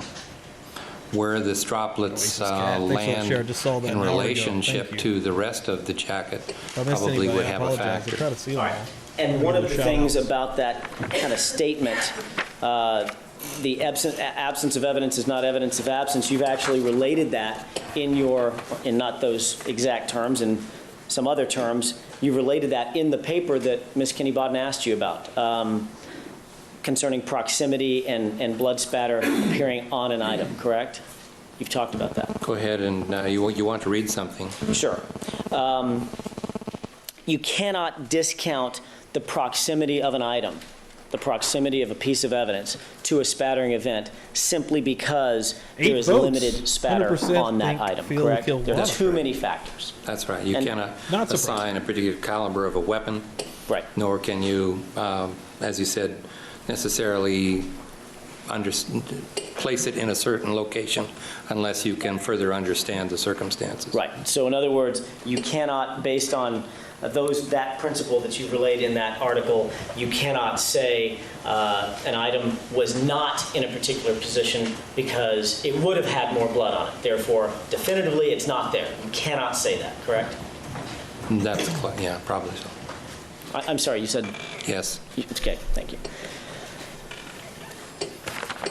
This guy's good. I like James Peck. You indicated something in answer to Ms. Kinney-Bodden's question about the teeth. You did suggest that, in answer to her question, that the muzzle flip that you would get from a 38 caliber Colt Cobra would be consistent with the knocking out of teeth, correct? Well, I believe what I talked about was secondary recoil. Right. And that there's a recoil that's back toward the muzzle. Right. I don't believe I ever talked about teeth. Maybe I did. Okay. And I thought you said that the dental caps, if the recoil of the gun popped backward in the intraoral gunshot wound, that would have been responsible for the caps of the teeth coming off in a particular direction. I don't recall if I said that. Maybe I did. Okay. Let's move past that question. That was sort of foundational. Your point was that, or Ms. Kinney-Bodden actually asked you, would the caps of the teeth be in the direction of the shooter? And you said actually it depends on where the shooter was, correct? Yes. The caps of the teeth, if the recoil or the muzzle flip is responsible for knocking out the caps of the caps of the teeth will go in the direction of the muzzle flip, not necessarily in the direction of the shooter, correct? Yes. One would measure or examine the trajectory of the bullet, and reversal of that trajectory would be in the direction that the weapon would recoil. Okay, so if the shooter were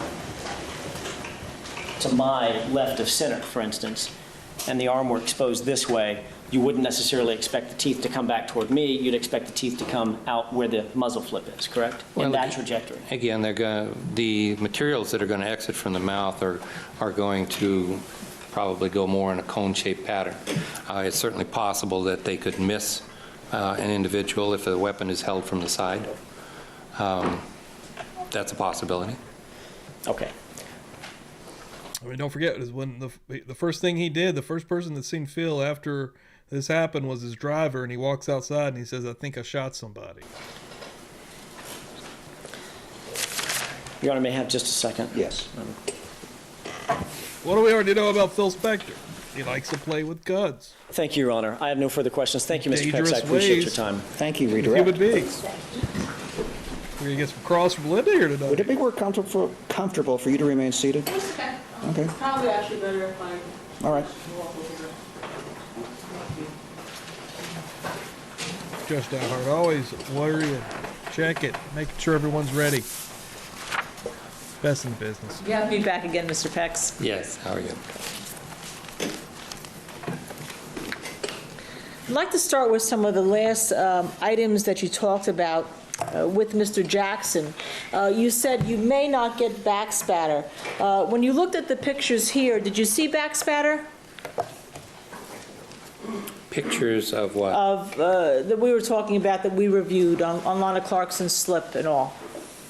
I looked at photographs that had arrows on them.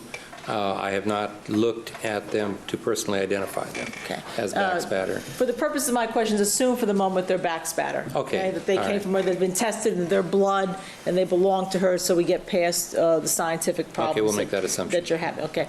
When you have a spattering event and you know there's spatter on someone's clothes is within 2 feet, would you expect there to be a distribution of spatter on clothes and other items nearby? Yes. Okay, and if someone is wearing the other items nearby, would you expect there to be a distribution of spatter? Oh yeah, hope you're having a good If night. it's within the cone of the Abby coming spatter through? that is Couple folks coming in late. that is exiting from the wound. Like to see And it. when a cone exits from a wound on an intraoral Random gunshot Monday wound, Night either Live, as you I didn't get to explained go through the live on the nose or the weekend. mouth, is it more dense by the cone? Is the spatter more dense by the cone? Yes. Okay, and so that if I am, and I will gingerly walk up and assume my place as the bride, Mr. Jackson, taking away your place, okay? If I walk back up to you again, and I'm not standing equally you, but I'm standing over you, and I'm within 2.5 feet like I am now, and we know that there's blood spatter coming out, would you expect to find blood spatter on the nearest item? Yes. And the nearest item, if I am a shooter, would be the jacket cuff, correct? Your side would be the weapon, Nearest side would be the weapon, and next? the hands, and the cuffs. And the cuffs, wanna okay? get close again, And, right? and would that just exclude the cuffs of a jacket, or also include the cuffs of a shirt? The shirt as well. Cuffs of a shirt as well? And if a cuff of a shirt extends below the jacket, would you then expect to find blood spatter on the cuff of a shirt? Yes. And would the absence of blood spatter in the cuff of a shirt be meaningful you when interpreting a stain? Would the absence of blood spatter on a cuff of a shirt be meaningful you when interpreting a stain? I would certainly take that into consideration, yes. Okay, and if you guy seems like had he's fine. other items of clothing nearby, such as a shirt that somebody was wearing, Rosin wishes and he you knew could be there was this, blood spatter in the free-flowing. nearby item of a jacket, would the absence of blood spatter on a shirt be important to you? Yes. Would the absence of blood spatter on somebody's pants be important to you? Yes. Why would the absence of blood spatter on all the other clothes and on the cuff that comes out of the jacket be important to you? Again, as we've talked about for most of the day, when we talk about backspatter, we talk about particulates that are in motion. And the motion is created by the expansion of gases as a result of a discharge of a firearm. As these gases leave the path of least resistance, which in this particular situation would be the mouth and potentially the nose, then as they leave a small focused area, they will expand in their travels until such time as gravity and air resistance cause them to fall. If you are within that cone and of these particulates, it is reasonable to expect that they would get on objects that are within that region. Okay. And have you ever seen a case that you looked at from a gunshot wound, whether it be intraoral or not, where backspatter could jump around and miss a person's shirt sleeve if the shirt sleeve is closed, and then just end up on the bottom of a jacket such as here? You ever seen a case like that? No, and the only explanation would be that perhaps there's some intervening object, Okay. And or that particular object is not associated with the Like headlines, or you know what? Like for a headline to catch your eyes now, it has to be pretty fucking crazy, right? You ready for this one? I don't think you're fucking ready. I don't think anybody's fucking ready. Teacher had sexual relationship with special needs student, asked him to bring a gun to school to shoot colleague. How many fucking things can you add into, like, what is going on, bro? Okay. Or the location of the object, such as a shirt. Everything's just 1,000. So that the target would be God the just back cranked of the that jacket, sumbitch up. correct? Yes. Okay. As opposed to down here, where the target would be the cuffs of a jacket. Right. Sure. Again, I'm at a disadvantage in having not looked at this jacket, and it's the exact location of this particular droplet Okay. Now, of interest. I apologize, I interrupted you. When Mr. Jackson ended, he talked about muzzle flip, and you talked about secondary recoil. Are you using the same terminology? The muzzle flip, I think that he is talking about is the result of both primary and secondary recoil. Okay. And so secondary recoil is the proper term, correct? Secondary recoil is the result of the gases that emanate from the barrel that are pushing back towards the muzzle. Okay. And so, again, Mr. Jackson asked you, and he came to you and said, if you are here, and your head is pointing here, move your head a little bit, and I'm a shooter with the gun, would you expect then They throw a party up objects there and they that come never out of stop. the mouth to go towards the recoil of the gun? If the trajectory of the bullet is straight through the mouth to the back of the throat, then the mouth is going to be faced in the direction, a reversal of that trajectory. Okay, and assume for the moment that there is a straight-on wound in the back of the throat as opposed to me reaching out here. How would you expect the secondary recoil to be? The recoil would be straight back.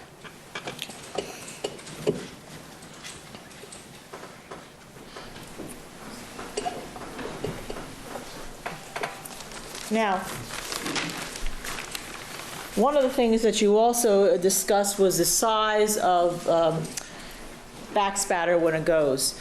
And is there something, when backspatter lands on an object, you said that it could expand a little bit, correct? Loves it, dude. Yes. And we all agreed, Roz, I'm I jealous think as you hell. agreed with Mr. Jackson, that if it's expanding, it has to be wet, correct? Yes. Frozen. And when a gun goes off, is there heat that's generated out into the gases? Yes.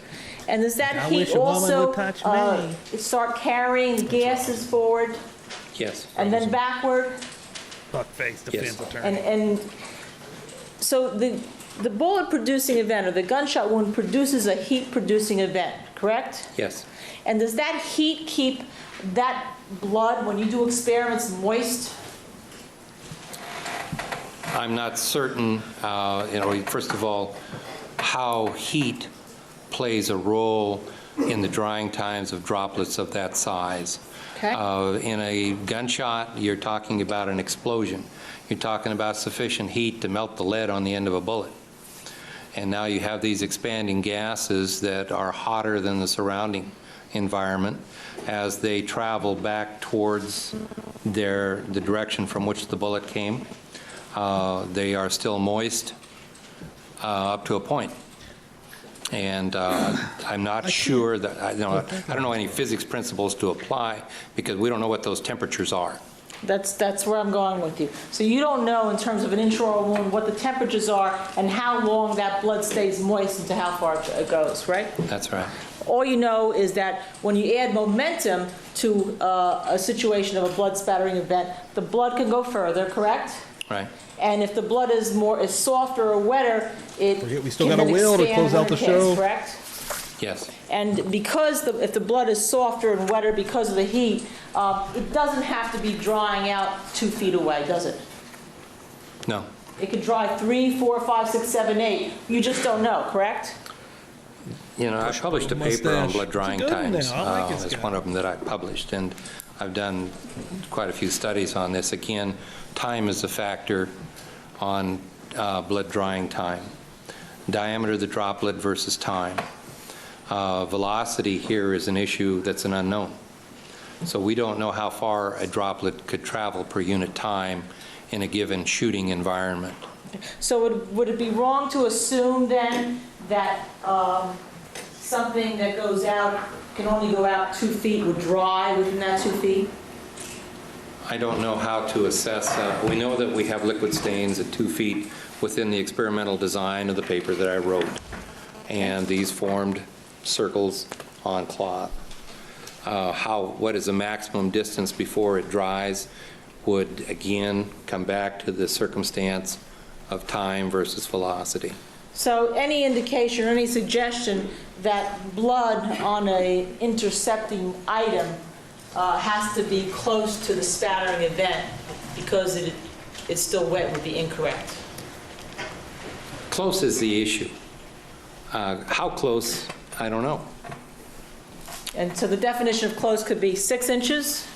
Yeah, I can't assign a value to the term close. Okay. And when you say you can't assign, therefore it could be out 9, 10, 12 feet. It depends how you define close. Depends on how you define close. Yeah, we don't even have any trolls in here. 17 votes. Everyone's like, no, Phil killed her. Seriously, bro. What are we even doing? Okay. I would not expect to see it out, a 1 millimeter droplet out 9 or 10 feet. Okay. Unless you have velocity, correct? Unless you would have some circumstance like that. Okay. And that's when we go back to the issue of the intraoral wound. This is different than most experiments because there is velocity that is assigned to it, correct? You have a focused force as opposed to most circumstances where force is dissipated in a broad direction. Thank you. Now, Mr. Jackson asked you about the pictures that you saw about the legs of Lana Clarkson. Did you make any assumption that her legs were in, when you looked at the pictures, that her legs were in that position at the time that the gun went off? No. As a matter of fact, as a person who has examined crime scenes, are you aware of situations where a person's legs go out under them after they even die? I have read that in pathology textbooks. I don't have any personal experience to relate to that. Okay. So it would be fair to say that as somebody who's lectured and taught blood spatter to other people that come to juries and explain them, it would be improper for the criminalist to assume that a leg position is in that leg position at the time somebody dies. The issue isn't always, is some type of involuntary movement. There is a greater concern of who's been to the crime scene. And did Cammy go full ghost dad? Huh? What's happening? Oh my God, we see you. Did you have something weird going on when you were chatting? Welcome in here. Yeah, I'm feeling a lot better. A lot better. How many people have been there before you got there, and what did they do prior to your arrival? And you saw pictures of Ms. Clarkson's slipped, actually, and I think you pointed out to me, being pushed up and rumpled up, correct? Yes. And did that have significance to you? It appears that she is slumped in the chair. There's been some movement. Okay. And that could be a post-gunshot wound position? I don't know. You don't know one way or another? That's correct. And it would be unfair to you for anyone in your position to assume that that was the position that she was shot in? That's correct. Okay. Now, Mr. Jackson also asked you about whether or not when you go to a scene, would you take a banister or a wall or a rug? You've been to crime scenes before, correct? Yes. And have you ever supervised the taking out of physical evidence, including something like a banister, a rug, or a wall? Oh, yeah. How many times would you say? If it's important to me at the time and I don't want the evidence to be destroyed and I want to maintain it in a pristine condition, I got no problem. And of course, it has to be approved by the district attorney's office, and they are the ones who eventually, at least by Oregon law, have to pay for the replacement. So we have taken, I can think back in the past, entire rugs, chairs, couches, walls, couches, and chairs in combination. It's not uncommon. I normally, because many of the areas where I worked were rural, to remove the clothing from the deceased and lay them out in pizza boxes, for example, if there was evidence on the clothing that was real important to me. And so that I stripped the bodies at the scene before they were transported. Okay.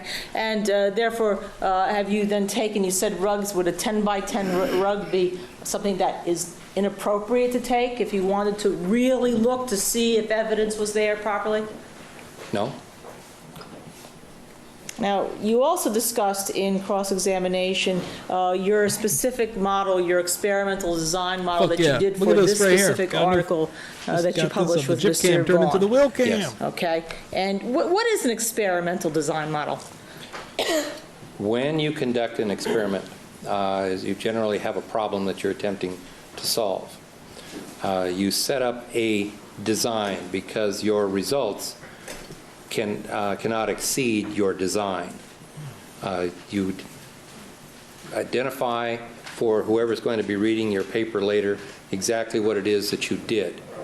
Your conclusions are normally limited to that model design, so that you can't, for example, perform a shooting experiment and say that you've done it on this tabletop with a sponge on this tabletop, and that these results apply to an intraoral gunshot wound. There is nothing in the experimental design that addresses intraoral gunshot wounds. So that is why you have your results, and in your discussion, you may go beyond your conclusions and imply some of your personal observations, but mostly when you write a paper, you limit that to your experimental design. So when you were discussing the fact that you were doing the paint can demonstration, you were trying to look to see how particles would go out if they had some momentum, correct? Some additional momentum. Some additional momentum. And the momentum in a paint can, would you agree, would probably be a lot less than the momentum from a gunshot wound? The paint can operates on what's called a Venturi effect, and you present very small droplets under pressure, and I don't know at that point where these droplets are formed, what that pressure is. And the experimental design model that you'd have to design would say, put some blood under pressure coming out of what would be the pounds per square inch in a gunshot wound, and see how far blood would go out. That would be the design model that you'd like to do if you had your choice. If you had the opportunity, yes. But here you had the ability to demonstrate that even under a little bit of pressure, a little bit of momentum from a fan, blood spots or spatter, paint spatter, can go out 54 to 94 inches. I'm sorry, 63 to 94 inches. Yes, the experiment is extremely simple. And it just shows that if you add horizontal momentum in addition to just the paint can itself, that you could carry these particulates a little farther. Okay. And none of the articles that you cited in your article, none of the textbooks you reviewed, ever discussed how far such spatter under such pressure and momentum can go out in an intraoral wound, did they? No. Okay. And when you talked about terminal velocity with Mr. Jackson, you talked about terminal velocity being going down. Yes. Not across, correct? That's correct. Now, when you have such things as a pipeline where you're trying to push things across, and versus when you're trying to talk about terminal velocity going down, when you talk about terminal velocity going down, it's going with gravity or against gravity? When you're talking about things going straight down, they're going with gravity. Okay. And when you're talking about things going horizontally across like you would in a pipeline? You're getting beyond my physics in liquid thermodynamics sort of thing. You're dealing, Stokes' law dealt primarily with fluids and frictional capacities of viscous fluids. And so how this formula applies to pipelines and so on is he developed calculations on, if you know the viscosity densities of fluids, then you can estimate the frictional characteristics as they moved through some type of a medium. He also found that by gravity, if you have a particle like a ball bearing, you drop it in a swimming pool, that it will fall and reach terminal velocity at a certain speed. If you dropped a larger ball bearing, that it would have a terminal velocity that's faster. In other words, if something is going with gravity, it may go out further and then come down and have your terminal velocity. Yes. Okay. And as we learn more about, or as you've learned more in the last 20 years about these principles, is it your conclusion that these principles, after you spoke with Mr. Jackson, still don't apply to intraoral gunshot wounds? as time has gone by and I've, been to a lot of crime scenes and thought about the physics that's associated with this, there are other physics principles that are probably more relevant than Stokes' law to blood spatter that is created in what we call a high-velocity impact environment. Now, moving to a little bit of different area, Mr. Jackson did a demonstration with Mr. Dixon and held his shoe up about 2 inches off the ground with his heel here on a softer carpet. You've seen pictures of the carpeting at Mr. Spector's house, correct? Yes. And you saw that it was a pile rug? Appeared to be. Pile rug. And that it was red? Yes. And what color is blood? Red. Okay. Now, one of the things that you were discussing with Mr. Jackson is how difficult it is to see blood on blood or red on red by just peering at it, even if it's luminol. Yes. Now, during the lunch hour, did you put a dot, a yellow dot on this piece of paper? Yes, I did. Okay. And as you stand here and look at this here, can you see that yellow dot? No. Well, you can't take it from me. Okay. I need to get a little closer. You need to get a little closer? Okay, I can see it. Okay. And if you put this on the floor, along with a bunch of other stickies, and you can't cheat because you know where I dropped the first one, like you caught Monty, can you tell from where you are where that yellow dot is? No, I cannot see that dot. Okay. Does the same principle apply when you're doing luminol on to look for blood spatter? Yes. Okay. And why is that?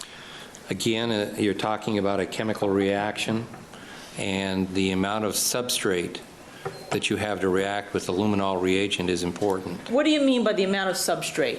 The amount of metallic materials or substances within the blood stain that's going to react with chemical to produce a light that you can visualize. If you have extremely small stains, you may not see them. Even if they're luminescent? Well, they may be luminescing, but they may not be of sufficient intensity that you can still see them.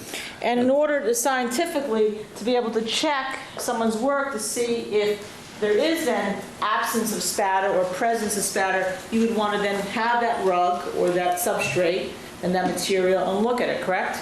Yeah, if I was concerned in this case about looking for small droplets of blood on the carpet, I'd take the carpet and look at it under a microscope. Right. Did you see any evidence in this case? By the way, did you see any pictures of the luminol reaction in this case? No. Did the ASCII procedures that you looked at require or indicate that photographs can be taken? Yes. Is it possible to take photographs of luminescence? Yes. Okay. And is it usual, or have you seen pictures where other scientists can look to make a determination whether something luminesces when other people when they disagree? You mean through photography? Yeah, photography, yes.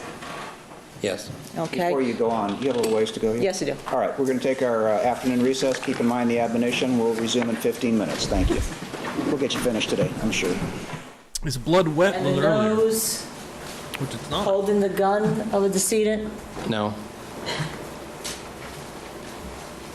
Is there any scientific evidence on that right sleeve that would allow you to conclude that? No. Damn right. Thank you. I have nothing further. Thank you. Recross. And of course, you're not saying it wasn't there either. No. Okay. And you do see, Well, back up. Careful. What is it that I wasn't seeing? the last question, you're not saying that the right sleeve wasn't extended toward Miss Clarkson's mouth either. There's no evidence to support that it was there at the time. And you're not saying that based on that, you can scientifically say that sleeve was definitely not pointed toward Miss Clarkson. You're not saying that. The evidence doesn't support that it was. I don't know that there might have been an intervening object, for example. And some of those intervening objects might With have the been. presence of the spatter that is present, one would expect to see it on the leading sleeves of a person. That was the purpose of the article that I wrote. I understand. But I guess what I'm saying is you're not telling this jury based on the absence of certain evidence, on the absence of spatter, because you weren't there. You're not saying absolutely, definitively, scientifically, that sleeve could not have been pointed toward Ms. Clarkson. There may be a circumstance for which we do not know that might have allowed this to happen. And that circumstance could be intervening items, correct? Yes. And the intervening items might be a gun. No, I've done enough of this with weapons that I would expect that it would travel around the weapon. It might be a hand. Could be. Might be a pair of hands. Could be. Or a combination of any of it. Could be. But you definitely were aware that there was a particularized spatter pattern found on Mr. Spector's jacket, correct? There are photographs that are taken that appear to be blood, that some have been identified by screening tests to be blood. And if the pattern of spatter that was found at the crime scene, which is what we have to go on, is confined to the area about a 2-foot diameter from Miss Clarkson, then that jacket was within that area, correct? If that is a limitation of the pattern, then that jacket would be within that area. Thank you. Thank you. Redirect. And then the sleeve would also happen to be in that area of the shooting arm. Yes. Thank you. Thank you. Recross. Nothing. All right, subject to recall. Your excuse. Thank you very much for being here. You may step down. Thank you, Darren. Do you have another witness? Sam Seeger. Okay.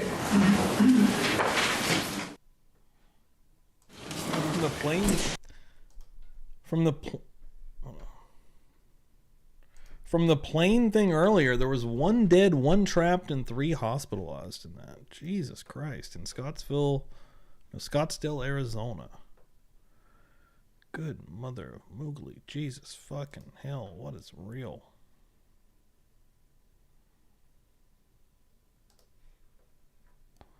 What is happening?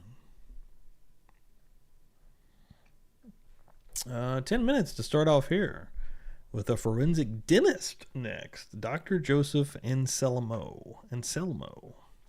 All right, yeah, you'll see me here back tomorrow night. We'll do a little something. I'm not exactly sure what it'll be, but come on back through for a Murder Church on Tuesday. But right now, we got a wheel to spin.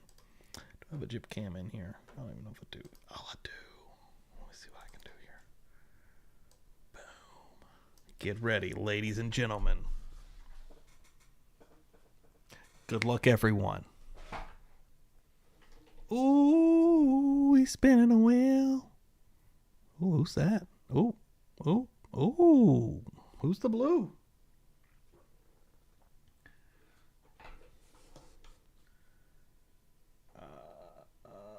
Oh, Shelly, Pokebom's the blue. Congratulations. Nice. That's what I'm talking about. Just won one of them magnets. I know she wanted one. Hell yeah. Magnet, keychain, and the Holy Trinity coming right back at you. I know she's a former winner, but fuck yeah. Pokemon getting that son of a bitch. Tracy K coming through. What's up? Hell yeah. Hopefully Shelly's still lurking in here. Hell yeah, though. Yeah, come back through definitely tomorrow night. We'll be doing a little something. Let me get Shelly on the wheel here. On the winner circle. Hell yeah, there she is. Nice. Went a little bit late here on a Monday night. Odd, but I wanted to get one in here. It'd been a minute. Also got another wheel already rocking and rolling from the con folks here tonight. Thank y'all so much. Another good one, man. And again, Thursday night we have an excellent show planned up. Let me get the graphic over here real quick. Bada bing, bada boom. Joining me Thursday, Julia Cowley, retired FBI agent and profiler, coming through to talk Ellen Greenberg, ladies and gentlemen. We're going to be going a little bit deeper into that case, into the new stuff that's coming out in that case, rather. So, wait, I'm trying to get rid of some of this. Boom, boom. So, yeah, definitely come back through on Thursday, but we'll have another stream before that. Let me get right here. Pokemon. I got to start getting some of this stuff back out. I think I haven't even got Bob's shirt back out yet. Well, I'm going to get it going, though. I've been crazy, even since Christmas. Yeah, I got to get this moving. Let me see. Keychain. Magnet. Stickers. Fuck yeah. Hell yeah. You guys are the best, though. You guys are the best. It's going to be a good one, though. Thursday's going to be incredible, though. I do believe. I think it's going to be a good one. Everybody's going to have to come back through. Got some good stuff. Hell yeah. A lot of people still in here. Hell yeah. That's what I'm talking about. Love it, man. Hell yes. Good stuff, everybody. All right. Let's do it. Have a great Tuesday. Have a great rest of the Monday night. And, yeah, Murder Church tomorrow night, 8 p.m. Eastern time. Let's see if I can make it on time. And let's see what I'm doing. We'll see if something new's cropping up. We'll see we'll see what I'm feeling tomorrow. I don't know. Maybe we'll do another episode of Phil Spector. It's been rare since I've done 2 in 1 week, but we may do it. We'll see what's happening. We're going to dive into something. That's all I do know. But yeah, have a great one. Thank y'all so much. Boom.